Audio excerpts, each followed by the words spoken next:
Guys, we're getting closer and closer to Harry Potter on HBO, the TV series. We've even started seeing screenshots and leaks from the sets. And today I'm continuing my series, planning and predicting what will happen in each episode of the series. First of all, I haven't done one of these for a while. Apologies, I've been very busy, but I do want to complete this to the end. It is now rumored that there are 6 episodes in season 1, so maybe I'll structure this as 6 episodes. And again, this series is inspired by Enchanted Lens on YouTube. Go and give his channel some love. He is doing the exact same thing, and this is inspired by that, so thank you for the idea and thank you for your great videos on Harry Potter. If you haven't caught up, there is a playlist on my channel of this series, so you can see episode 1 and 2. Now I'm doing episode 3 of the Harry Potter TV series. Here's what's gonna happen. What's up guys, Mike here, welcome back to the channel. Make sure you hit subscribe for more content like this. Let's do it. So I ended episode 2 a little bit differently to what I've seen people predicting online, which would be it would end with Harry running through the barrier to platform 9 3/4 and coming out the other side and seeing everything in front of him. That would be like a magical reveal and the episode would end there. And I think episode 3 picks up kind of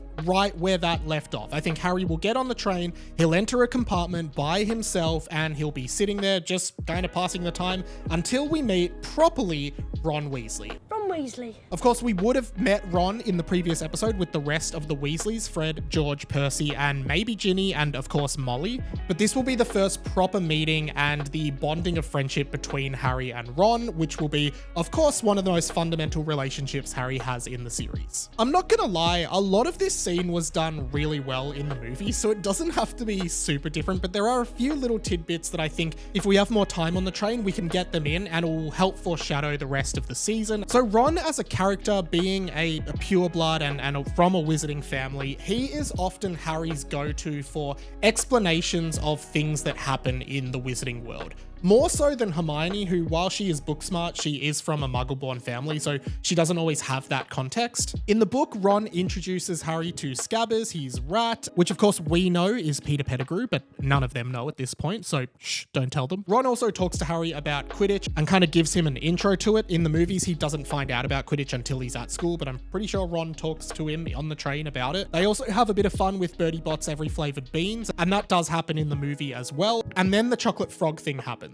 In the movie, Harry does get the Dumbledore chocolate frog card and he looks at it, but in the book, there's a little bit more context here. Harry actually reads the description of Dumbledore on the back of the card and we find out a few little tidbits. First of all, Nicholas Flamel is mentioned on the back of the card. Nicholas, of course, becomes much more major as a character in the book as it goes on. That being said, he never actually appears in the books, but he's very, very prominent. Fun fact, Nicholas Flamel is actually a real person. I remember in like science class in year 8 or 9 at school, the teacher just started teaching us about Nicholas Flamel and the Philosopher's Stone, and I swear I thought it was a joke for a second. And of course, Nicholas Flamel did appear in the Fantastic Beasts spin-off movies. I wonder if they will cast someone as Nicholas Flamel in this, but I'm sort of on the fence about that. The other thing that I'm pretty sure, and I think 90% sure, I'm going off the top of my head here, but I'm pretty sure the chocolate frog card actually also mentions Grindelwald. Grindelwald, of course, was Dumbledore's friend, later turned enemy, and Dumbledore notoriously defeated Grindelwald in an epic duel. I think having that context and that little seed planted would be really good for the future of the series, because the movies don't go very far into all the Grindelwald and Ariana Dumbledore stuff, which is a really important moment in the books. I'm actually rereading Deathly Hallows right now, and I think it's such a crucial part of the books where Harry starts to realize that Dumbledore wasn't exactly the perfect person he thought he was, and it's a real glass-shattering moment for Harry, so I think all of the Grindelwald stuff needs to stay. Now, in the movie, we meet Hermione, and we have the classic Hermione, you've got dirt on your nose scene and all of that. That does happen in the book, but also in the book, Neville comes into the compartment looking for his toad, so I believe we will meet Neville on the train as well, and that's where we'll get like almost like the core 4 Gryffindor students. I mean, Harry, Ron, and Hermione are the golden trio, so if we add Neville, I'm going to call it the golden square. And another thing that is not in the movies, but it kind of does happen elsewhere, is Malfoy, Crabbe, and Goyle also meet Harry on the train. This scene kind of is moved in the movies to being just before the sorting ceremony, that iconic scene where Malfoy comes up to Harry to introduce himself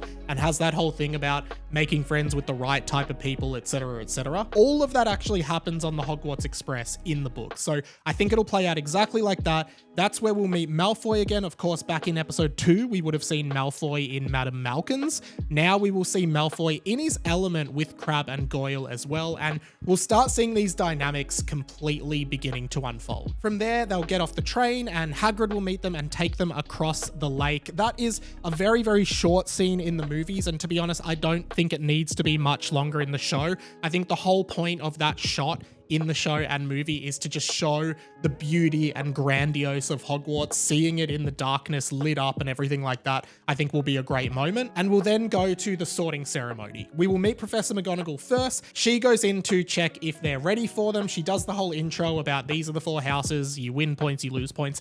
That could be pretty much exactly the same as the movie. And then the kids are left out there for a bit. That's where in the movie the Malfoy thing happens, but in the books actually a bunch of the ghosts come in and start talking. You actually overhear some of them talking about Peeves, which will be a nice setup. So I think that should happen. And also that'll show us some of the wonder of Hogwarts, like Harry seeing a ghost for the first time will be a really big deal. So I think that'll be cool. And then we're into sorting. I think I'd like to spend a little bit more time in sorting. I'm pretty sure in the movies, we only actually get Hermione, Ron, Hannah Abbott and Draco Malfoy alongside Harry being sorted, which is quite convenient.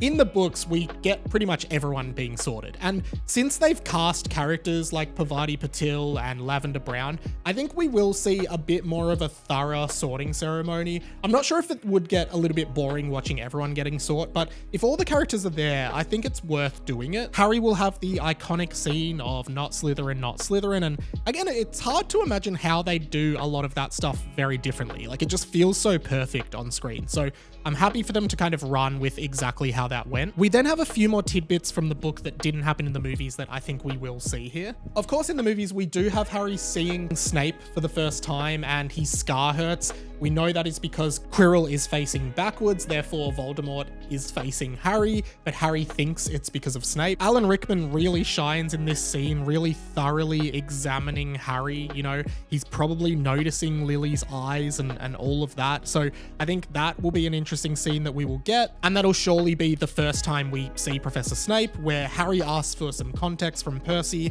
and Percy explains who Snape is. Also at the feast, we overhear Neville talking about how his family thought he was a squib. I think that will happen as well, and I'm pretty sure he gives a bit more context about living with his grandmother, so that'll be a nice little intro for Neville, or a little bit more context on Neville there. And we also have in this moment in the book Seamus doing the whole "Mum's a witch, Dad's a muggle." Bit of a nasty shock for him when he found out. That was probably a terrible impression of Seamus, but I really hope we get that line, because Seamus he's underrated. He's got so many great lines, especially in the early movies.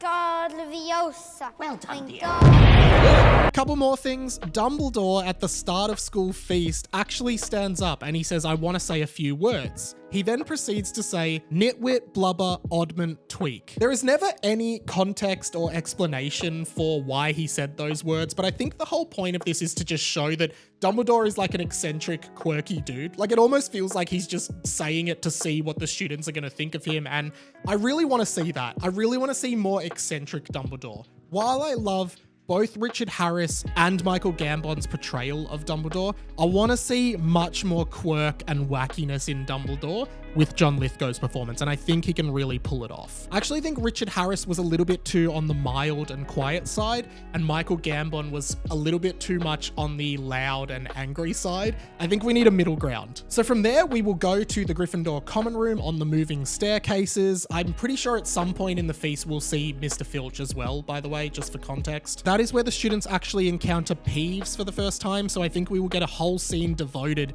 to Harry and friends meeting Peeves the Poltergeist.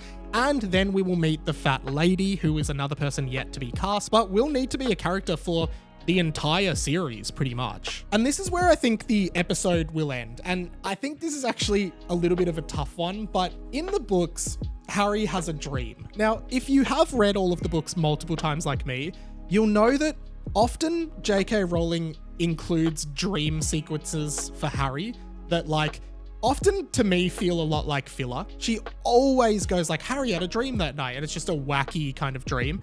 This one though is obviously foreshadowing because Harry sees Quirrell unwrapping his turban. Now we of course know that this is the ultimate twist of the book. Personally, I think it makes the whole thing way too obvious, so I'm not sure if they'll do this, but if they are going book accurate, I think it will end with Harry going to sleep and having this dream and waking up in a fright. I don't particularly want them to do this, but I think they will. I think it sets up the next episode for Harry to start going to classes, of which the first class he will have is potions with Snape. Whew, there you have it, guys. That is my predictions for how episode 3 of the Harry Potter TV series will go. Let me know in the comments, what do you think? What would you change? What would you add? I'd love to know. And if you've got nothing to comment, but you just want to help me out in the algorithm with a comment anyway, just comment below Professor Quirrell. That way I know you made it to the end of the video. While I've got you, I'm all over the internet doing dumb stuff that I think is cool. I have a blog, I have a podcast, all the links are down below. And if you like this video, YouTube thinks you might like this one just here. But if you just want to watch a bunch of my Harry Potter content, check out this playlist right here. I won't stop you from binging it. That is pretty much it from me, guys. My name is Radio Mike. This has been the Inside of My Mind, and I'll catch you later.